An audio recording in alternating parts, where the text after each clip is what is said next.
नमस्कार, मैं रवीश कुमार। भारत एक पेशाब प्रधान देश है। इस पंक्ति के लिखते ही चैनलों पर सीधा प्रसारण होने लगा कि मध्य प्रदेश के मुख्यमंत्री शिवराज सिंह चौहान आदिवासी युवक दशमत रावत के पांव धो रहे हैं, उनके साथ पौधारोपण भी कर रहे हैं।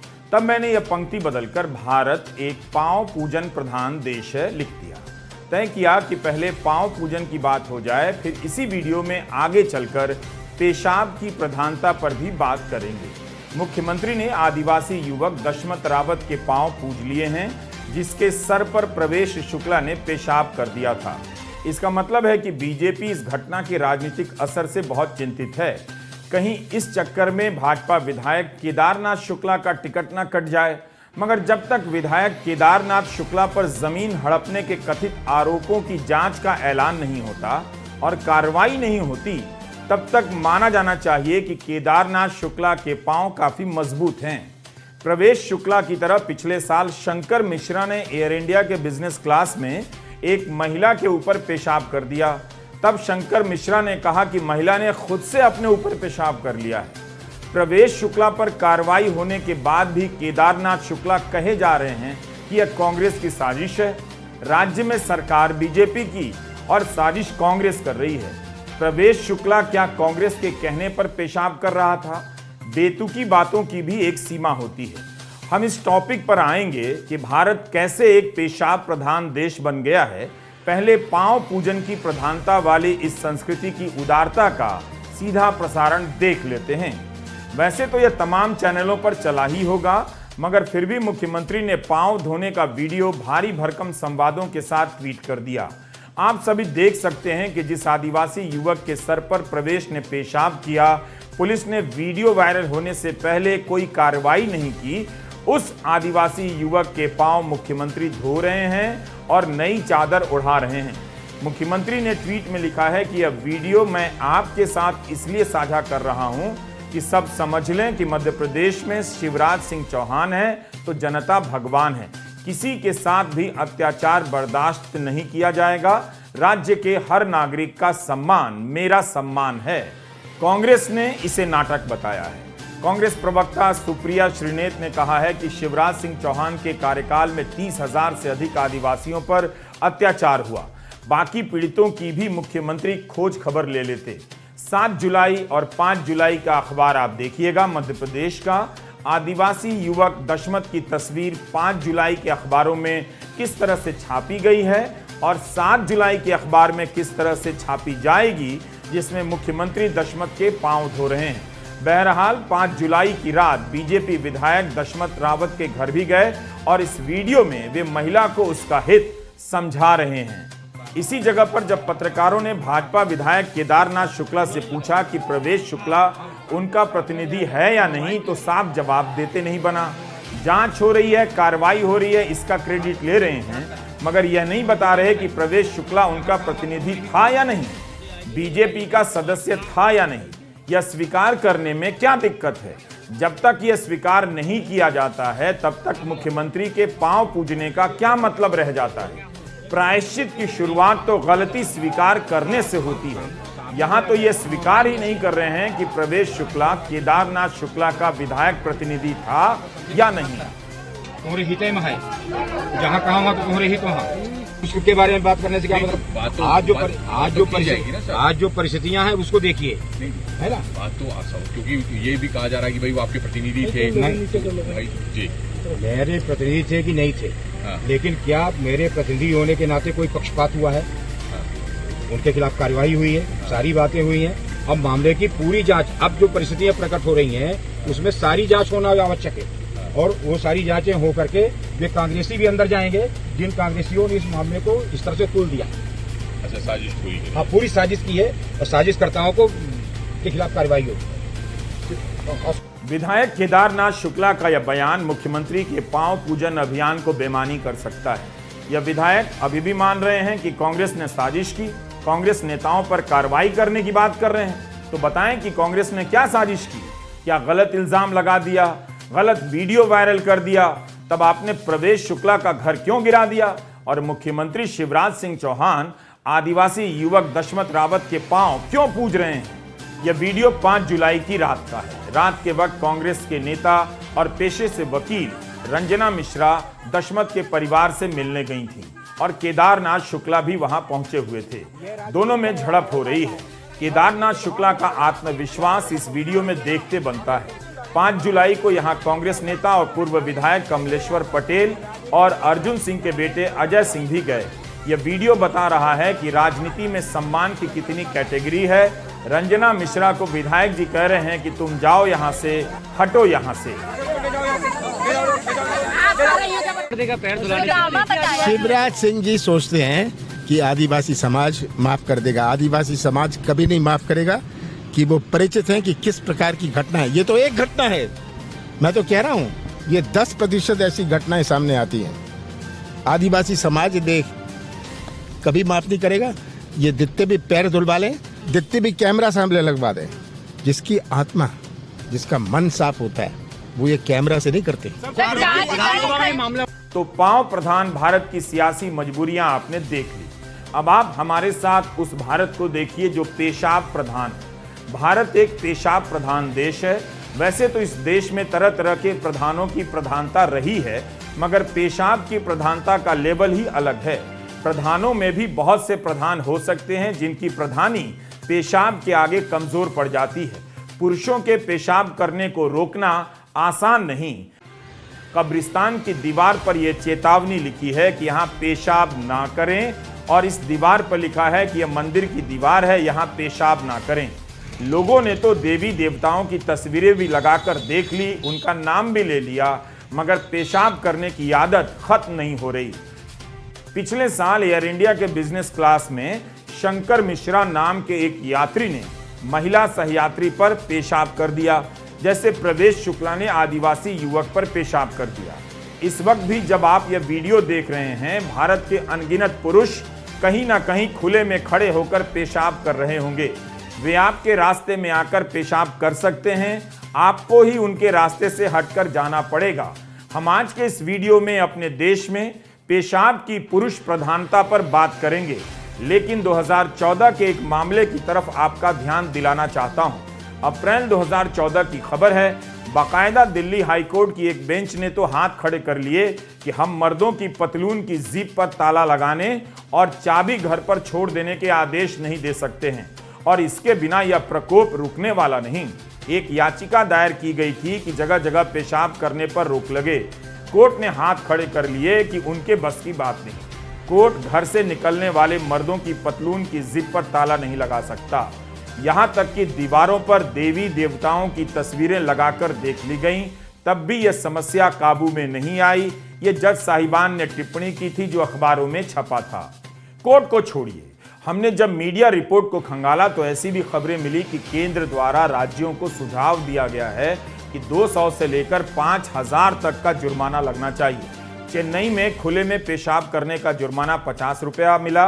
कर्नाटका में 2013 से कानून है कि 100 रुपया जुर्माना होगा, लेकिन सितंबर 2016 की हिंदू की खबर है कि किसी से जुर्माना वसूल नहीं किया गया। अक्टूबर 2018 में अहमदाबाद में 9 मर्दों पर 100 रुपए का जुर्माना लगा था। ये सब खबरें छपी हुई मिली हैं। तभी हमने कहा कि भारत एक पेशाब प्रधान देश है। आप यहाँ के किसी भी शहर से गुजरिए, वहाँ की दीवारों पर इंकलाब जिंदाबाद के नारे कम मिलेंगे, पेशाब न करने की चेतावनियां ज्यादा मिलेंगी। जहाँ चेतावनी लिखी होती है वह दीवार बिल्कुल सूखी नहीं लगती। यत्र तत्र पेशाब ना करें, ये नोटिस है। ये जनाब उसी दीवार पर पेशाब करते देखे जा सकते हैं जिस पर लिखा है यहाँ पेशाब करना मना है। कहीं भी और कभी भी पेशाब करना पुरुषों का नैसर्गिक अधिकार है, जिसके आगे तमाम तरह के संवैधानिक प्रावधान बेबस नजर आते हैं। इसका एक राष्ट्रवादी प्रावधान नजर आ सकता है। घरों में शौचालय बनाना पश्चिम के मकानों की शैली है। हर वो आदमी जो कहीं भी पेशाब करता है वो पश्चिम से भी लड़ता है, और लड़ते लड़ते उन राष्ट्रवादियों से जा मिलता है जो पश्चिम से हर बात में आज तक लड़ रहे हैं। इनका कोई ठिकाना नहीं है। खुले में पेशाब करने वाला राष्ट्रवादी पुरुष आकर नई सियासी थ्योरी ठेल देगा कि हम पश्चिम के शौचालय की मानसिकता का विरोध कर रहे हैं।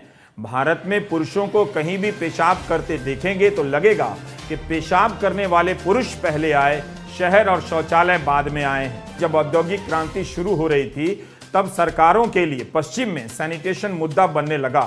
फ्रांस में पैसा देकर शौचालय की शुरुआत हो गई थी।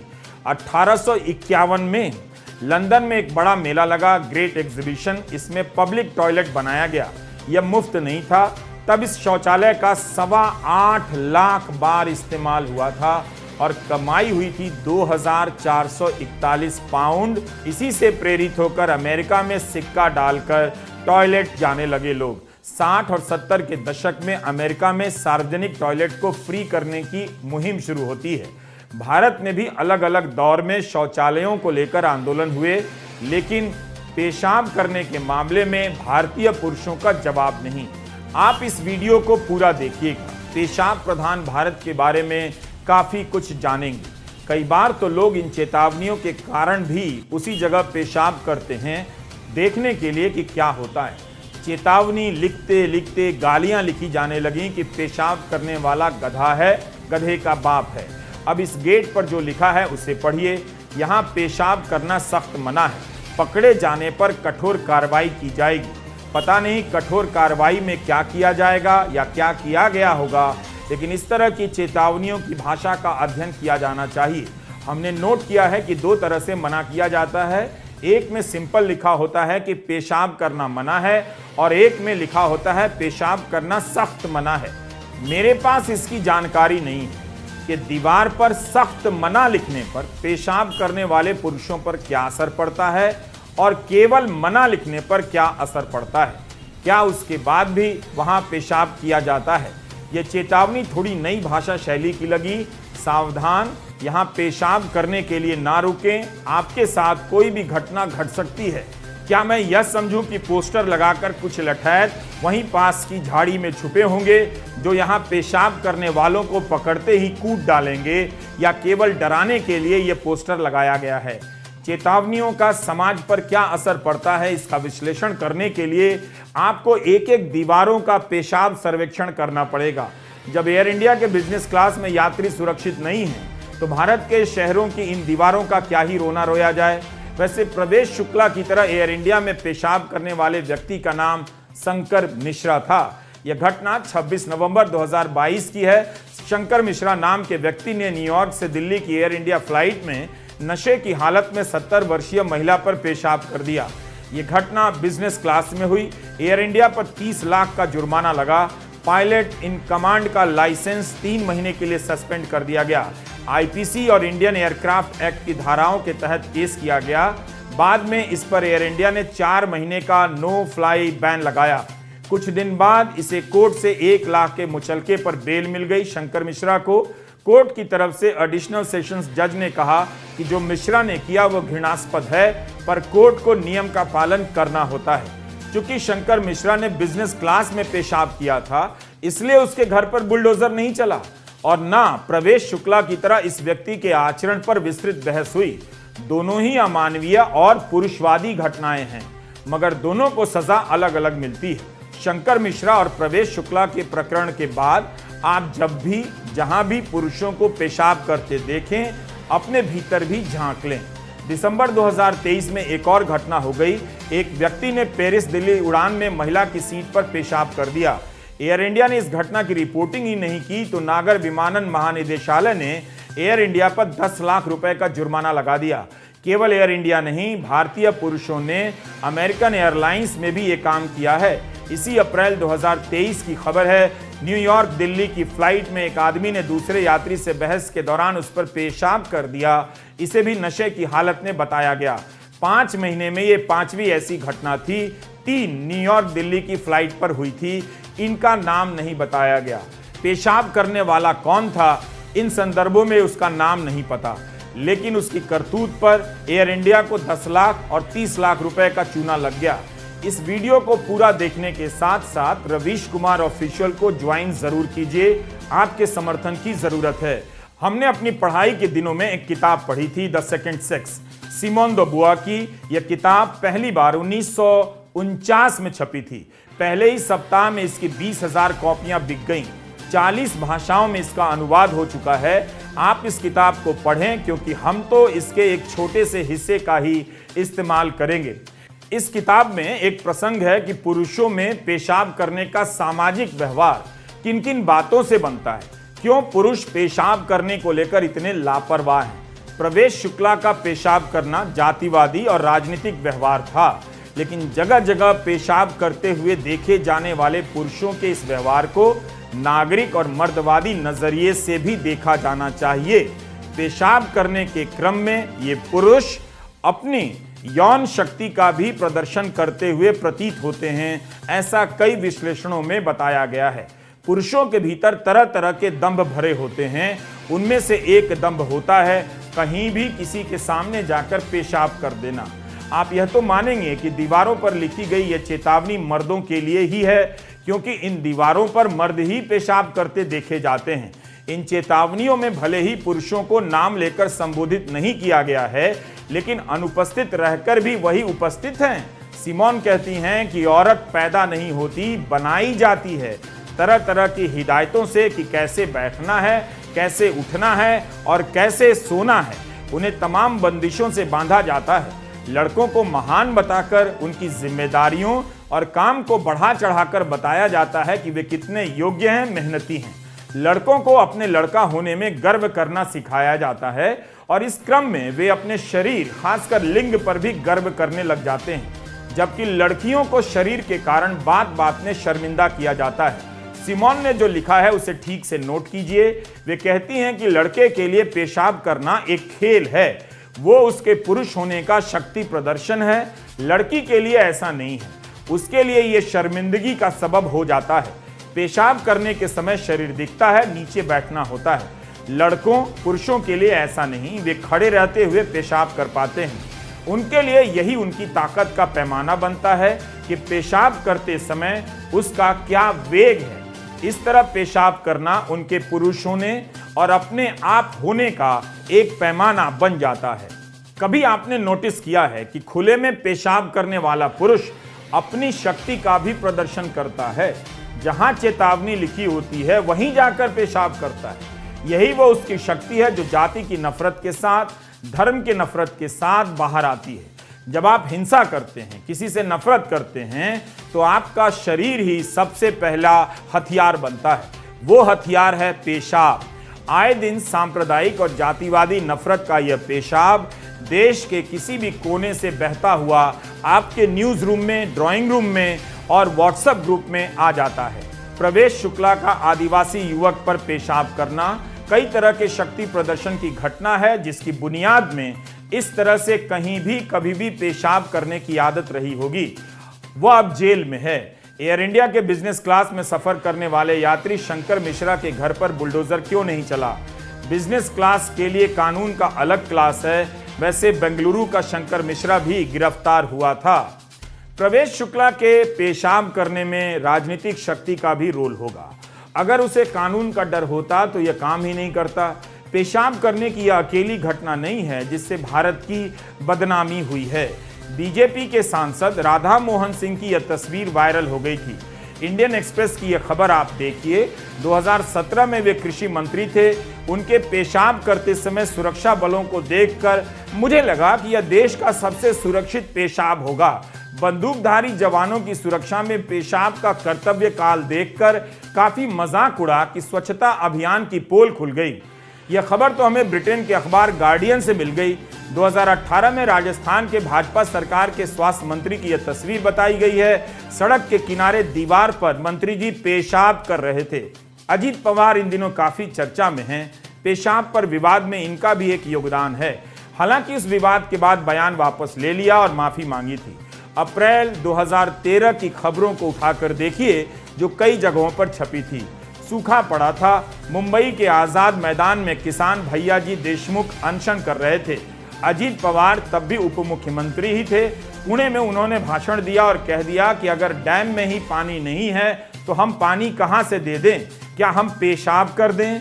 अगर पीने के लिए पानी नहीं है तो पेशाब करना भी संभव नहीं है। तो इन सभी प्रसंगों से साबित होता है कि भारत एक पेशाब प्रधान देश है। पुरुषों के कारण उसे यह प्रधानता मिली है। भारतीय रेल में सफर करने वाले जानते हैं कि पेशाब प्रधान भारत में शौचालय का साफ मिलना कितना मुश्किल है और गंदा करने में पुरुषों का ही योगदान है। यहां तक कि शौचालय में रखे मग को जंजीरों से बांधा जाता है ताकि कोई लेकर चला ना जाए अगले स्टेशन पर।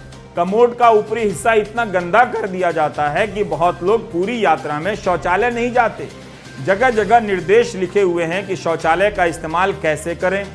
तो हम उस पेशाब प्रधान भारत के नागरिक हैं जिसे खुले में पेशाब करने से रोकना मुश्किल हो गया है, और जब यह बंद शौचालय में पेशाब करने जाता है तो उससे सफाई की उम्मीद असंभव हो चुकी है।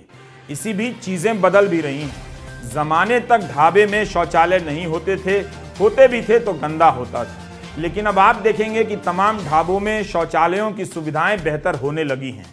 वहां भी साफ रखने की निरंतर लड़ाई जारी है।